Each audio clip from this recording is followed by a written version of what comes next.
ओम नमो भगवते वासुदेवाय नमः। श्रीमद् भगवद गीता साधक संजीवनी अध्याय 12 श्लोक संख्या 20। पीछे के 7 श्लोकों में भगवान ने सिद्ध भक्तों के कुल 39 लक्षण बताए। अब आगे के श्लोक में भगवान अर्जुन के प्रश्न का स्पष्ट रीति से उत्तर देते हैं। ये तू धर्म्यामृत मिदम यथोक्तम पर्युपासते श्रद्धानाम मत परमा भक्तास्ते अतीव में प्रिया।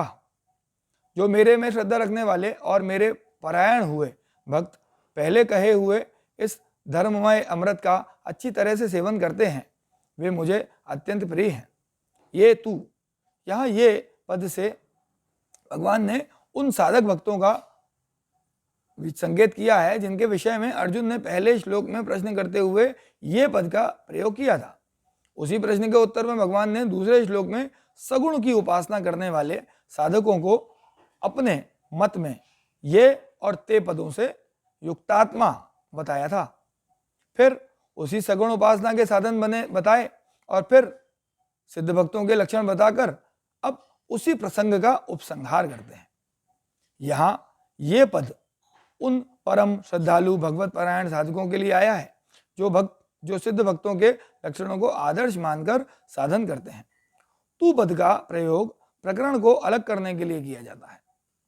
यहाँ सिद्ध भक्तों के प्रकरण से साधक भक्तों के प्रकरण को अलग करने के लिए तू पद का प्रयोग किया हुआ है। इस पद से ऐसा प्रतीत होता है कि सिद्ध भक्तों की अपेक्षा साधक भक्त भगवान को विशेष प्रिय हैं। श्रद्धाना, भगवत प्राप्ति हो जाने के कारण सिद्ध भक्तों के लक्षणों में श्रद्धा की बात नहीं आई, क्योंकि जब तक नित्य प्राप्त भगवान का अनुभव नहीं होता तभी तक श्रद्धा की जरूरत होती है। अतः इस पद को श्रद्धालु साधक भक्तों का ही वाचक मानना चाहिए। ऐसे श्रद्धालु भक्त भगवान के धर्ममय अमृत रूप उपदेश को, जो भगवान ने 13वें से 19वें श्लोक तक कहा है, भगवत प्राप्ति के उद्देश्य से अपने में उतारने की चेष्टा किया करते हैं। यद्यपि भक्ति के साधन में श्रद्धा और प्रेम का तथा ज्ञान के साधन में विवेक का महत्व होता है, तथापि इससे यह नहीं समझना चाहिए कि भक्ति के साधन में विवेक का और ज्ञान के साधन में श्रद्धा का महत्व ही है, नहीं है। वास्तव में श्रद्धा और विवेक की सभी साधनों में बड़ी आवश्यकता है। विवेक होने से भक्ति साधन में तेजी आती है। इसी प्रकार शास्त्रों में तथा परमात्मा तत्व में श्रद्धा होने से ज्ञान साधन का पालन हो सकता है। इसलिए भक्ति और ज्ञान दोनों ही साधनों में श्रद्धा और विवेक सहायक हैं। मत परमाह, साधक भक्तों का सिद्ध भक्तों में अत्यंत पूज्य भाव होता है। उनकी सिद्ध भक्तों के गुणों में श्रेष्ठ बुद्धि होती है, अतः वे उन गुणों को आदर्श मानकर आदरपूर्वक उनका अनुसरण करने के लिए भगवान के परायण होते हैं। इस प्रकार भगवान का चिंतन करने से और भगवान पर ही निर्भर रहने से वे सब गुण उनमें स्वतः आ जाते हैं। भगवान ने 11वें अध्याय के 55वें श्लोक में मत परमः पद से और इसी 12वें अध्याय के 6वें श्लोक में मत पराह पद से अपने परायण होने की बात विशेष रूप से कहकर अंत में पुनः उसी बात को इस श्लोक में मत परमाह पद से कहा है। इससे सिद्ध होता है कि भक्ति योग में भगवत परायणता मुख्य है।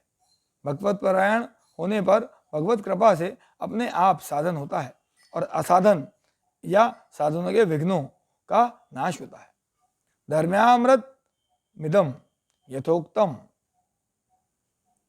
सिद्ध भक्तों के 39 लक्षणों के 5 प्रकरण धर्ममय अर्थात धर्म से ओतप्रोत हैं।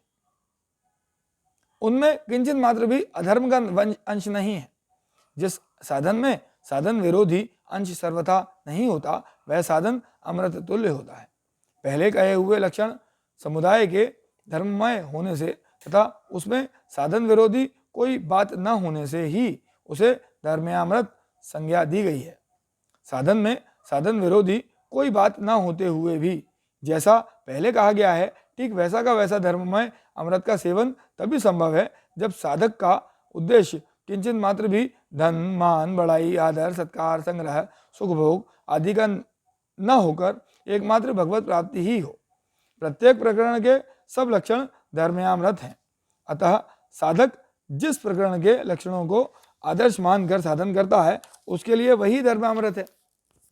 धर्मामृत के जो अद्वेष्टा, सर्वभूतानां मैत्र आदि आदि लक्षण बताए गए हैं वे आंशिक रूप से साधक मात्र में ही होते हैं और इनके साथ साथ कुछ दुर्गुण दुराचार भी रहते हैं। प्रत्येक प्राणी में गुण और अवगुण दोनों ही रहते हैं। फिर भी अवगुणों का तो सर्वथा त्याग हो सकता है पर गुणों का सर्वथा त्याग नहीं हो सकता।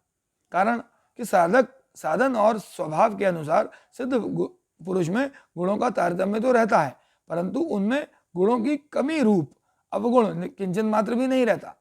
गुणों में न्यूनाधिकता रहने से उनके 5 विभाग किए जाते हैं परंतु अवगुण सर्वथा त्याज्य है अतः उनका विभाग हो ही नहीं सकता।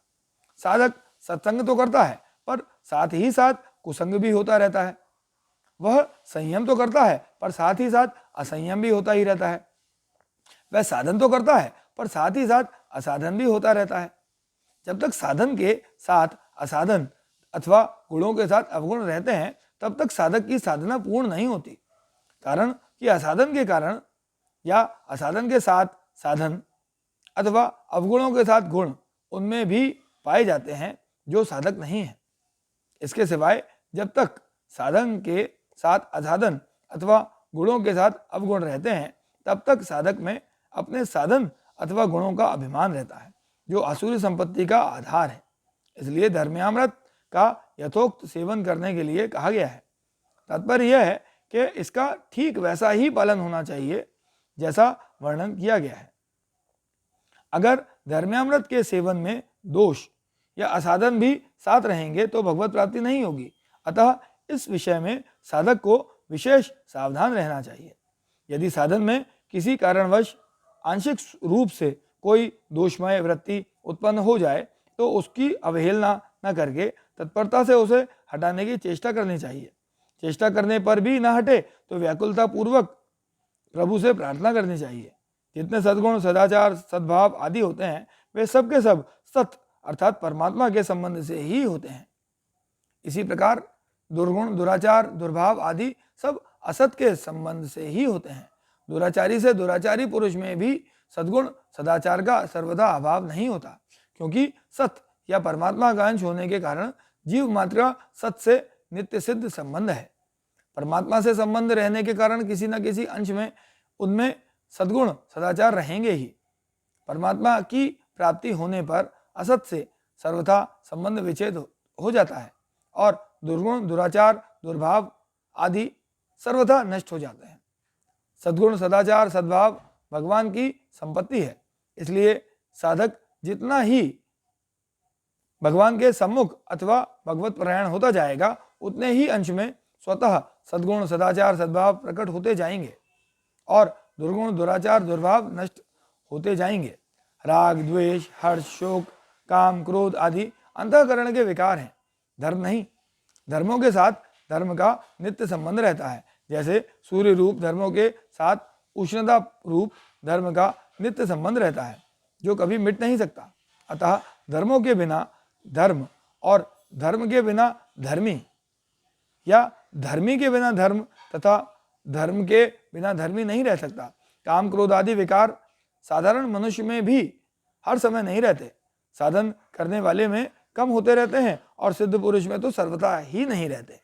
यदि ये विकार अंतःकरण के धर्म होते तो हर समय एक रूप से रहते और अंतःकरण या धर्मी के रहते हुए कभी नष्ट नहीं होते। अतः ये अंतःकरण के धर्म नहीं प्रत्युत आगंतुक या आने जाने वाले के विकार हैं। साधक जैसे जैसे अपने एकमात्र लक्ष्य भगवान की ओर बढ़ता है वैसे राग, द्वेषादि विकार मिटते जाते हैं और भगवान को प्राप्त होने पर उन विकारों का अत्यंताभाव हो जाता है। गीता में जगह जगह भगवान ने तयोर्न वशम आज्ञच्छेत या राग द्वेष वीर्युक्त या राग द्वेषौ व्युदस्य आदि पदों से साधकों को इन राग द्वेषादि विकारों का सर्वदा त्याग करने के लिए कहा है। यदि ये राग द्वेषादि अंतःकरण के धर्म होते तो अंतःकरण के रहते हुए भी इनका त्याग करना असंभव होता और असंभव को संभव बनाने के लिए भगवान आज्ञा भी कैसे दे सकते थे। गीता में सिद्ध महापुरुषों को राग द्वेषादि विकारों से सर्वथा मुक्त बताया गया है। जैसे इसी अध्याय के 13वें श्लोक से 19वें श्लोक तक जगह जगह भगवान ने सिद्ध भक्तों को राग द्वेषादि विकारों से सर्वथा मुक्त बताया है। इसलिए भी ये विकार ही सिद्ध होते हैं, अंतःकरण के धर्म नहीं। असत से सर्वथा विमुख होने से उन सिद्ध महापुरुषों में ये विकार लेश मात्र भी नहीं रहते। यदि अंतःकरण में ये विकार बने रहते तो फिर वे मुक्त कैसे होते या किससे होते? जिसमें ये विकार लेश मात्र भी नहीं है, ऐसे सिद्ध महापुरुषों के अंतःकरण के लक्षणों को आदर्श मानकर भगवत प्राप्ति के लिए उनका अनुसरण करने के लिए भगवान ने उन लक्षणों को यहाँ धर्म्यामृतम के नाम से संबोधित किया है। पर्युपासते, साधक भक्तों की दृष्टि में भगवान के प्यारे सिद्ध भक्त अत्यंत श्रद्धास्पद होते हैं। भगवान की तरफ स्वाभाविक आकर्षण या प्रियता होने के कारण उनमें दैवी संपत्ति अर्थात सद्गुण या भगवान के होने से स्वाभाविक ही आ जाते हैं। फिर भी साधकों का उन सिद्ध महापुरुषों के गुणों के प्रति स्वाभाविक आदर भाव होता है और उन गुणों को अपने में उतारने की चेष्टा करते हैं। यही साधक भक्तों द्वारा उन गुणों का अच्छी तरह से सेवन करना, उनको अपनाना है। इसी अध्याय के 13वें से 19वें श्लोक तक 7 श्लोकों में धर्म्यामृत का जिस रूप में वर्णन किया गया है उनका ठीक उसी रूप में श्रद्धापूर्वक अच्छी तरह सेवन करने के अर्थ में यहाँ पर्युपासते पद प्रयुक्त हुआ है। अच्छी तरह सेवन करने का तात्पर्य यही है कि साधक में किंचित मात्र भी अवगुण नहीं रहने चाहिए। जैसे साधक में संपूर्ण प्राणियों के प्रति करुणा का भाव पूर्ण रूप से भले ही ना हो, पर उसमें किसी प्राणी के प्रति अकरुणा या निर्दयता का भाव बिल्कुल भी नहीं रहना चाहिए। साधकों में ये लक्षण सांगोपांग नहीं होते, इसीलिए उनमें इनका सेवन करने के लिए कहा गया है। सांगोपांग लक्षण होने पर वे सिद्ध की कोटि में नहीं आ पाएंगे।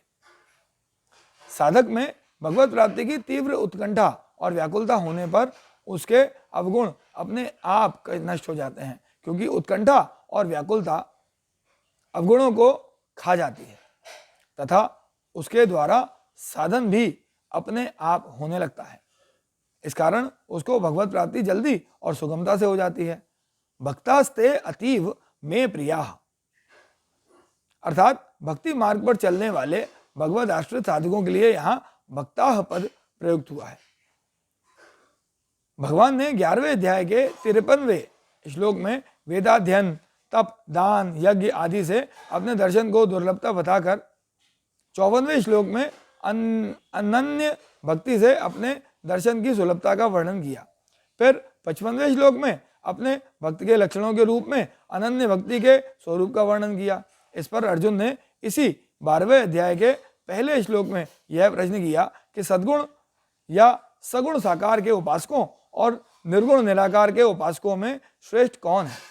भगवान ने दूसरे श्लोक में इस प्रश्न के उत्तर में सगुण साकार की उपासना करने वाले इन साधकों को श्रेष्ठ बताया, जो भगवान में मन लगाकर अत्यंत श्रद्धापूर्वक उनकी उपासना करते हैं। यहाँ उपसंहार में उन्हीं साधकों के लिए भक्ताः पद आया है। उन साधक भक्तों को भगवान अपना अत्यंत प्रिय बताते हैं। सिद्ध भक्तों को प्रिय और साधकों को अत्यंत प्रिय बताने के कारण इस प्रकार है। सिद्ध भक्तों को तो तत्व का अनुभव अर्थात भगवत प्राप्ति हो जाती है, किंतु साधक भक्त भगवत प्राप्ति न होने पर भी श्रद्धापूर्वक भगवान के परायण होते हैं, इसलिए वे भगवान को अत्यंत प्रिय होते हैं। दूसरा, सिद्ध भक्त भगवान के बड़े पुत्र के समान है, मोरे प्रौढ़ तनय समज्ञानी, परंतु साधक भक्त भगवान के छोटे या अबोध बालक के समान है, बालक सुत सम दास अमानी। छोटा बालक स्वाभाविक ही सबको प्रिय लगता है, इसलिए भगवान को भी साधक भक्त अत्यंत प्रिय है। तीसरा, सिद्ध भक्त तो भगवान अपने प्रत्यक्ष दर्शन देकर अपने को ऋण मुक्त मान लेते हैं, पर साधक भक्त तो प्रत्यक्ष दर्शन न होने पर भी सरल विश्वास पूर्वक एकमात्र भगवान के आश्रित होकर उनकी भक्ति करते हैं। अतः उनको अभी तक अपने प्रत्यक्ष दर्शन न होने के कारण भगवान अपने को उनका ऋणी मानते हैं और इसीलिए उनको अपना अत्यंत प्रिय बताते हैं। इस प्रकार ओम तत्सत इन भगवान नामों के उच्चारण पूर्वक ब्रह्म विद्या और योग शास्त्रमय श्रीमद् भगवतो गीतोपनिषद रूप श्री कृष्णार्जुन संवाद में भक्ति योग नामक 12वां अध्याय पूर्ण हुआ। ओम नमो भगवते वासुदेवाय नमः। 12वां अध्याय समाप्त।